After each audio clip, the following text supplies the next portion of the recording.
Hello दोस्तों, software engineering channel की data structure series के अंदर मोस्ट वेलकम।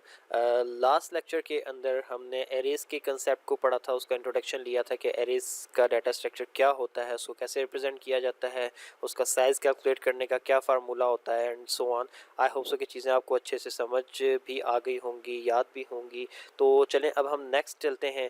मैंने लास्ट लेक्चर के एंड पे आपको ये कहा था कि नेक्स्ट लेक्चर के अंदर अब हम ऑपरेशंस देखेंगे, वो ऑपरेशंस जो कि हम एरेज के डाटा स्ट्रक्चर पे इम्प्लीमेंट कर सकते हैं। वो ऑपरेशंस हम C plus plus programming language को यूज़ करते हुए इम्प्लीमेंट करके देखेंगे।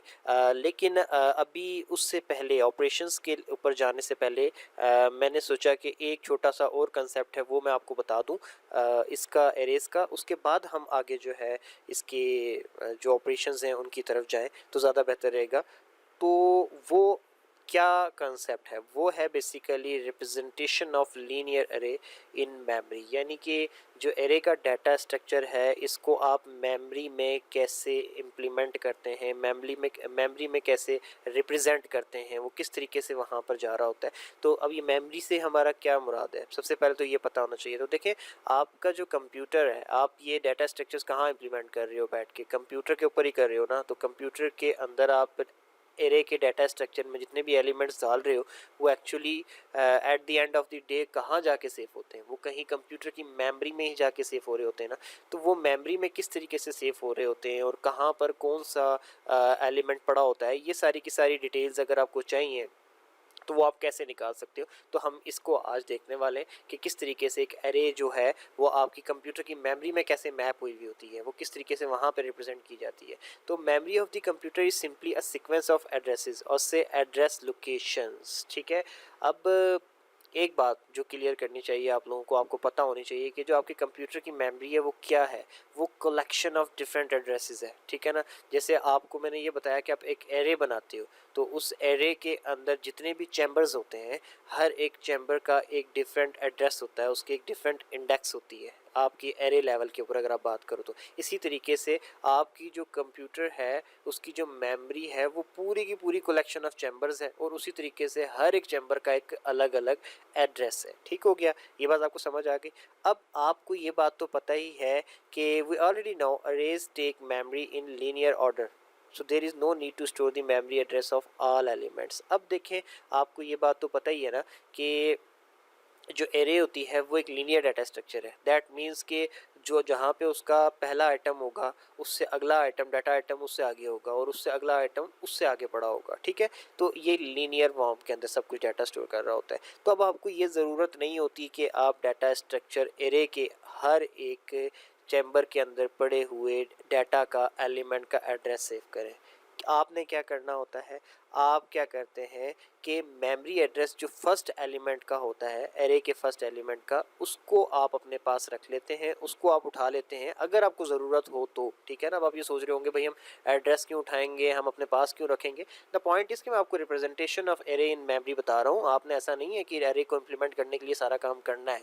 मतलब मैं ये आपको बता रहा हूँ कि अगर आप ये ढूंढना चाहते हैं, किसी वजह से फाइंड आउट करना चाहते हैं कि इस एरे में मैंने जितने भी एलिमेंट्स डाले थे वो अल्टीमेटली पीछे जो मेमोरी में पहुंचे तो मेमोरी में किधर पड़े हुए हैं। ठीक है। तो अब आपको वो फाइंड आउट करने के लिए ये लाजमी नहीं है कि आप हर एक एलिमेंट को अलग अलग ढूंढें।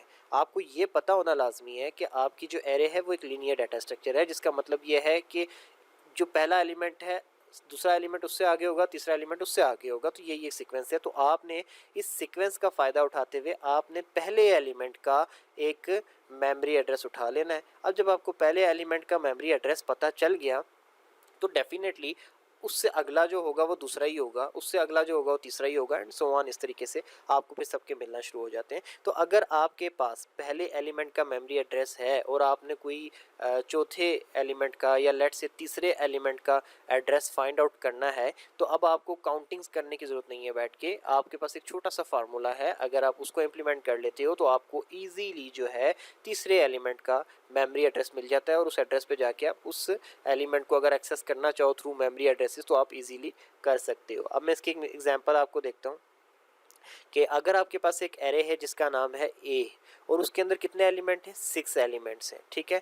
अब length of each element is 2 bytes, यानी कि अब ये आपके लिए एक छोटा सा नया कंसेप्ट आ गया कि हर एलिमेंट की लेंथ कहाँ से आ गई। तो देखिए यार, आप कोई भी चीज़ सेव करते हो, आप अपने मोबाइल के अंदर अगर आप एक MP3 सॉन्ग भी सेव करते हो तो उसका भी कुछ साइज़ होता है, 3 MB, 4 MB, 4.5 MB, 5 MB, 6 MB, कोई ना कोई साइज़ तो होता ही है ना। तो इसी तरीके से जब आप एरे के अंदर कोई एलिमेंट सेव करते हो किसी चैम्बर में, तो हर एलिमेंट का कोई ना कोई साइज़ होता है, ठीक है ना। ज़ाहिर है वो मेमोरी में जगह तो ले रहा है। अब वो मेमोरी की तो हम बात कर रहे हैं कि वहाँ पर वो कैसे रिप्रेजेंट करते हैं। तो जब हम वहाँ पे किसी एलिमेंट को रिप्रेजेंट करने की बात कर रहे हैं तो डेफिनेटली उसका साइज़ तो मैटर करेगा, क्योंकि वो मेमोरी में साइज़ ले रहा है। तो हमने इसलिए ये कह दिया कि हमारी एरे जो है वो 6 एलिमेंट्स पे बेस करती है और एक एलिमेंट जो उसमें से किसी एक चैम्बर में पड़ा हुआ एलिमेंट है उसका साइज़ लेट से 2 बाइट्स है, ठीक हो गया। अब देखें जो साइज़ है, ऐसा ज़रूरी नहीं होता कि आपने जो है हर एलिमेंट का अलग साइज़ होगा, ऐसा पॉसिबल ही नहीं होता। आपने जो एरे की डाटा टाइप रखी हुई होती है, वो डाटा टाइप का जो एलिमेंट है वो कितनी मेमोरी में जगह लेता है, ये चीज़ मैटर करती है। अगर आपने एक डाटा टाइप रखी हुई है और उस डाटा टाइप ने ये बता दिया है कि मेरा वेरिएबल जो भी होगा वो मेमोरी में 2 बाइट्स लेगा, तो अब आपने उसी डाटा टाइप की अगर एरे बनाई है तो उस एरे के जितने भी एलिमेंट्स होंगे वो 2 बाइट्स ही लेंगे, वो उससे ज़्यादा नहीं लेंगे। ऐसा नहीं हो सकता कि 2 एलिमेंट जो है 2 बाइट ले रहे हैं और नेक्स्ट जो है 4 बाइट्स ले रहा है, ऐसा नहीं होता, ठीक हो गया। अब दोबारा हम अपने टॉपिक की तरफ चलते हैं कि अगर आपने एक एरे बनाई जिसके अंदर 6 एलिमेंट्स हैं या फिर उसका साइज़ 6 के ऊपर है और एक एलिमेंट का जो लेंथ है या फिर उसका साइज़ जो है वो 2 बाइट है, ठीक है। अब to find out the address of the third element, और अगर आप एरे ए के थर्ड एलिमेंट का एड्रेस फाइंड आउट करना चाहते हैं तो हमारे पास बेस एलिमेंट का एड्रेस होना लाजमी है। अब बेस एलिमेंट कौन सा होता है, वो एलिमेंट जो कि एरे के अंदर बिल्कुल फर्स्ट नंबर पे होता है, ठीक हो गया। वो एड्रेस आप फाइंड आउट कर सकते हैं, कोई ऐसा मसला नहीं है। आप किसी प्लस प्लस के अंदर किसी भी वेरिएबल, जो आपका जो वेरिएबल होता है उसका एड्रेस आपके लिए फाइंड आउट करना बड़ा आसान सा काम है, आप वहाँ से निकाल सकते हैं। आप नेट पे जाकर देखेंगे, क्योंकि ज़ाहिर सी बात है अभी हम यहाँ पे प्रोग्रामिंग के कंसेप्ट में डीप जाना शुरू हो जाएंगे तो डाटा स्ट्रक्चर वहीं रह जाएगा। तो आप इजीली नेट पे फाइंड आउट कर सकते हैं किसी भी एक वेरिएबल की मेमोरी एड्रेस को हम कैसे एक्सेस कर सकते हैं, तो वो आपको पता चल जाएगा। तो हमने अपनी एग्जाम्पल में एज्यूम कर लिया कि जो हमारा बेस एलिमेंट ऑफ द अरे है उसका जो मेमोरी एड्रेस है वो 200 है, क्योंकि आपको अगर अरे के अंदर किसी भी एलिमेंट का एड्रेस फाइंड आउट करना होता है तो आपको बेस एलिमेंट का एड्रेस पता होना चाहिए। तो हमारे पास बेस एलिमेंट का एड्रेस क्या है, 200। इन केस अगर आपको अभी तक क्लियर नहीं हुआ है कि बेस एलिमेंट को मैं क्या किसको कह रहा हूँ, तो मैं आपको ऊपर जाके दिखा देता हूँ। ये फिग 1.1 जो थी, इसके अंदर हमारा बेस एलिमेंट क्या है, इंडेक्स नंबर 1 पे पड़ा हुआ हम्माद, ठीक है। अगर इस हम्माद का मेमोरी में क्या एड्रेस है ये पता चल जाए तो हम इंडेक्स नंबर 3 वाले का इजीली फाइंड आउट कर सकते हैं, ठीक है। अब हम वापस उस पेज पे चलते हैं, तो मैं यहाँ पर आ जाता हूँ।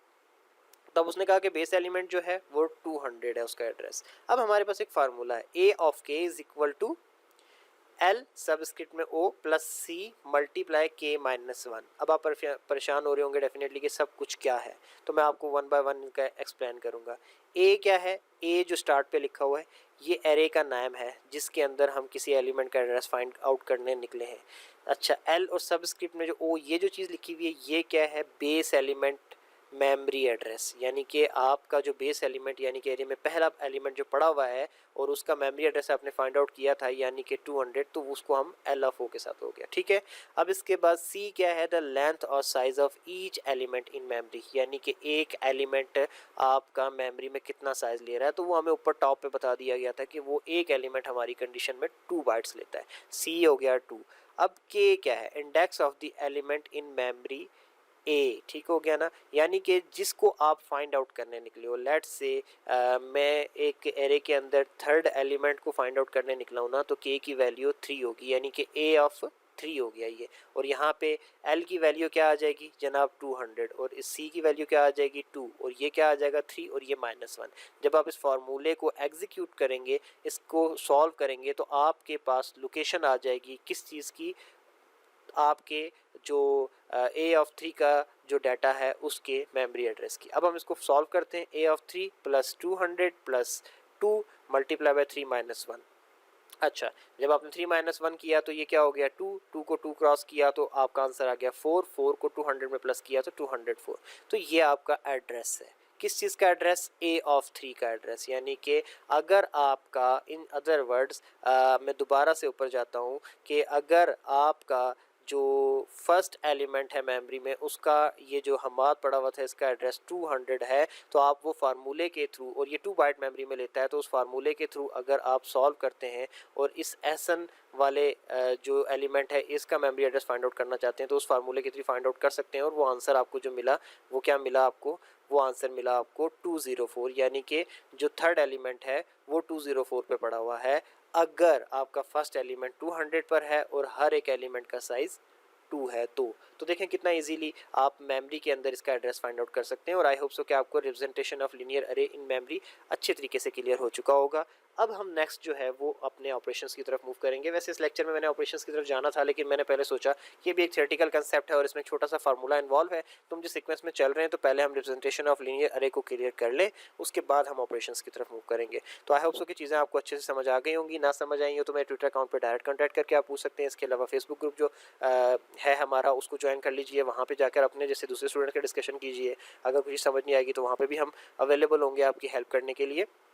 अच्छा, ये सारी के सारे जो ट्विटर अकाउंट और जिनका फेसबुक ग्रुप्स का मैं जिक्र कर रहा होता हूँ सब के सब इसी वीडियो की डिस्क्रिप्शन में दिए होते हैं, वहाँ से क्लिक करके लिंक के ऊपर से ज्वाइन कर सकते हैं। तो दोबारा मिलते हैं नेक्स्ट लेक्चर में, तब तक के लिए अल्लाह हाफिज़।